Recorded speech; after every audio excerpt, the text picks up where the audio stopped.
Hi friends, ஞாபகம் மருந்து அப்படின்றது பொதுவாக மனுஷனுக்கு கடவுள் கொடுத்த மிகப்பெரிய வரம். நம்ம ஒரு இடத்துக்கு போறோம், நம்ம ஒரு பிளேஸ், ஒரு மேரேஜ் ஃபங்க்ஷனுக்கு போறோம், இல்லை ஒரு ஷாப்பிங் போறோம் அப்படின்னா எப்பவுமே நம்ம கூட இருக்கிற ஒரு பொருள் மொபைல் மட்டும்தான். அந்த மொபைலை நமக்கு தெரியாம ஒரு இடத்துல வச்சுட்டு வந்துடும் அப்படின்னா நம்ம மொபைலை எடுத்தவங்க முதல்ல அன்லாக் பண்ண ட்ரை பண்ணுவாங்க. ஸோ நம்ம மொபைலை யாராவது அன்லாக் பண்ண ட்ரை பண்ணாங்கன்னா நமக்கு தெரியாம நம்ம வீட்லயும் சரி, நம்ம மொபைல் இருக்கிற ஃப்ரெண்டு கேமரா அவங்களுடைய ஃபேஸை போட்டோ எடுத்து நம்ம இமெயிலுக்கு அனுப்புற மாதிரி எப்படி நம்ம மொபைலை செட் பண்ணிக்கலாம் அப்படின்றது அந்த வீடியோ.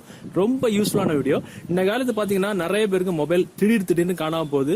அதுவும் கூடுன மொபைல்கள், ரேட்டு குறைவான மொபைல் இருந்தாலும் பைசா கொடுத்தாதான் மொபைல் கிடைக்கும். அது எப்படி நம்ம செட் பண்ணிக்கலாம் அப்படின்னு அந்த வீடியோ. இந்த வீடியோ நீங்க ஃபுல்லா பாருங்க. பார்த்ததுக்கு அப்புறம் டெஃபினட்டா அந்த தகவல் உங்களுக்கு உபயோகமா இருக்கும். உபயோகமா இருந்துச்சு அப்படின்னா இந்த வீடியோகளோட லைக் பட்டன் ஒரு தட்டிக்கிட்டு பக்கத்துல ஷேர் பட்டன் செஞ்சு உங்களுடைய வாட்ஸ்அப் குரூப் மற்றும் Facebook நண்பர்கள் கூட ஷேர் பண்ணி விட்டுருங்க. நாம தினமும் உபயோகப்படுத்துற மொபைல் இருக்கிற செட்டிங்ஸ், மெனுஸ், ஆப்ஷன்ஸ் பற்றிய தகவல்களை மிக தத்ரூபமாகவும் விளக்கமாகவும் தெரிஞ்சுக்க யூடியூப்ல T4Time Pass நம்ம யூடியூப் சேனலை சப்ஸ்கிரைப் பண்ணிருங்க. கூடவே பக்கத்தில் இருக்கக்கூடிய பெல் சிம்பிளை கிளிக் பண்ணி எனேபிள் பண்ணி விட்டுருங்க.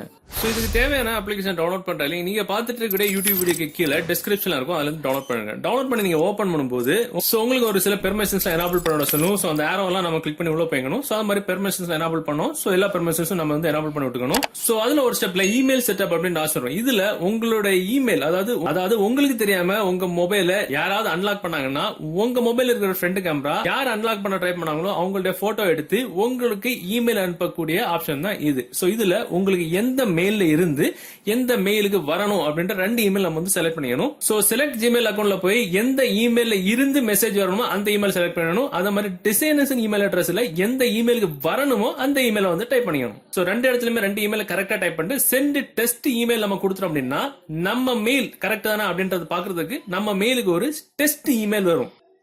பாத்தீங்கன்னா டெஸ்ட் இமெயில் வந்துடுச்சு. நம்ம இமெயில் கரெக்ட் தான் பாக்குறதுக்கு நார்மல் டெஸ்ட் மெயில் தான் அனுப்பிருப்பாங்க. சோ லாஸ்ட் ஸ்டெப் இதுல வந்து கரெக்டா ஒரு ஆரோ இருக்கும். கடைசி ஆரோ கொடுத்துட்டு ஸ்கிப் நம்ம கொடுத்துறோம் அப்படின்னா ஆட்டோமேட்டிக்கா அந்த அப்ளிகேஷன் உள்ள போயிடும். சோ இது அட்மினிஸ்ட்ரேட்டர்ல நம்ம வந்து எனேபிள் பண்ணிடணும். எனேபிள் பண்ணிட்டு நம்ம ஃபினிஷ் நம்ம கொடுக்கணும். கொடுத்த உடனே அதோட இன்டர்ஃபேஸ் வந்து இப்படிதான் இருக்கும். இது ஸ்டார்ட் அப்படின்னு ஒரு ஆப்ஷன் இருக்கும். மேல செட்டிங்ஸ் இருக்கும். செட்டிங்ஸ் நம்ம கிளிக் பண்ணி உள்ள போனோம் அப்படின்னா அதுல ஒரு சில முக்கியமான ஆப்ஷன்ஸ் எல்லாம் இருக்கும். சோ இதுல உங்களுக்கு நோட்டிபிகேஷன்ஸ் அப்புறம் எனேபிள் சென்ட் இமெயில் இந்த 2 ஆப்ஷனும் நம்ம வந்து டிஃபால்ட் ஆன்ல தான் இருக்கும். அதுக்கப்புறம் அப்படி பேக்ல வந்துக்கலாம்.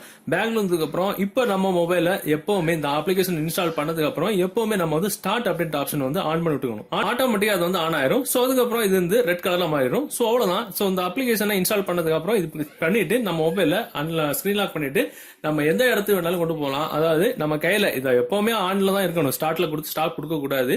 இவ்வளவுதான். அதுக்கப்புறம் ஒருவேளை நம்ம மொபைல் நம்ம கையில இருந்து மிஸ் ஆயிடுச்சு, இல்ல நமக்கு தெரியாம நம்ம ஆபீஸ்ல இருக்கக்கூடியவங்களோ நம்ம வீட்டுல இருக்கக்கூடியவங்களோ யாராவது அன்லாக் பண்ண ட்ரை பண்ணாங்கன்னா என்ன நடக்குன்னு மட்டும் பாத்துக்கலாம். இப்ப பாத்தீங்கன்னா எப்பவுமே நம்ம மொபைல்ல ஏதோ ஒரு லாக் போட்டிருப்போம். பேட்டர்ன் லாக், பாஸ்வேர்ட் லாக், ஏதோ ஒண்ணு. யாராவது ட்ரை பண்ணாங்கன்னா முதல்ல நான் இந்த மாதிரி வைப்ரேட் ஆகும், ரெட் கலர்ல சிம்பிள் காட்டணும். சோ பாத்தீங்கன்னா தப்பான பாஸ்வேர்ட் போட்டு அப்படிதான் வரும். சோ கரெக்டான பாஸ்வேர்டு நம்ம போட்டு ஓபன் பண்ணி பாத்துக்கலாம். சோ இப்ப பாத்தீங்கன்னா நம்ம என்ன பண்ணோமோ அப்படிதான் இருக்கும். இப்ப நம்ம அதுல ஒரு இமெயில் ஐடி கொடுத்தோம்ல, அந்த இமெயில் ஐடிக்கு நமக்கு ஒரு மெயில் வந்திருக்கும். பாத்தீங்கன்னா ஒரு மெயில் வந்துருச்சு. அதுல நம்ம மொபைலை யார் ஓபன் பண்ண ட்ரை பண்ணாங்களோ அவங்களுடைய போட்டோ வந்து நம்ம மொபைல் இருக்கிற ஃப்ரெண்ட் கேமரா அப்படியே போட்டோ எடுத்து நமக்கு வந்து அனுப்பியிருக்கும். சோ அதை நம்ம கிளிக் பண்ணி பார்த்தோம் அப்படின்னா யார் ஓபன் பண்ண ட்ரை பண்ணாங்களோ அவங்களுடைய போட்டோ நீட்டா பாத்துக்கலாம். 6 மேனட் இருக்குது. சோ இதனால நம்ம மொபைல எந்த இடத்துல இருந்து எப்போ யார் ஓபன் பண்ண ட்ரை பண்ணாங்க அப்படின்னு டீடைல்ஸ் எல்லாமே பக்காவா ரொம்ப சுலபமா பாத்துக்கலாம். சோ உங்களுக்கு உங்க மொபைல எப்பவுமே நீங்க பிரைவேட்டா உங்க சேஃப் யார் தொட்டாலும் உங்களுக்கு உடனே தெரியணும் அப்படின்னா இந்த ட்ரிக்கை நீங்க உங்க மொபைலை எனேபிள் பண்ணி விட்டுருங்க. சோ அதனால உங்களுக்கு தெரியாம யாராவது எடுத்து ஓபன் பண்ணிட்டு முடியலையேன்னு சொல்லிட்டு எடுத்த இடத்துல வச்சாலும் அவங்களோட போட்டோவை கரெக்டா உங்க மெயிலுக்கு வந்துடும். சூப்பரான ட்ரிக். ஓகே ஃப்ரெண்ட்ஸ், இந்த தகவல் உங்களுக்கு உபயோகமா இருக்கும்னு நினைக்கிறேன். உபயோகம் வந்துச்சு அப்படின்னா இந்த வீடியோவை உங்களுடைய வாட்ஸ்அப் குரூப் மற்றும் Facebook நண்பர் கூட ஷேர் பண்ணுங்க. மீண்டும் ஒரு நல்ல தகவலை கண்டிப்பா மீட் பண்ணிக்கலாம். அது வரைக்கும் பை பாய்.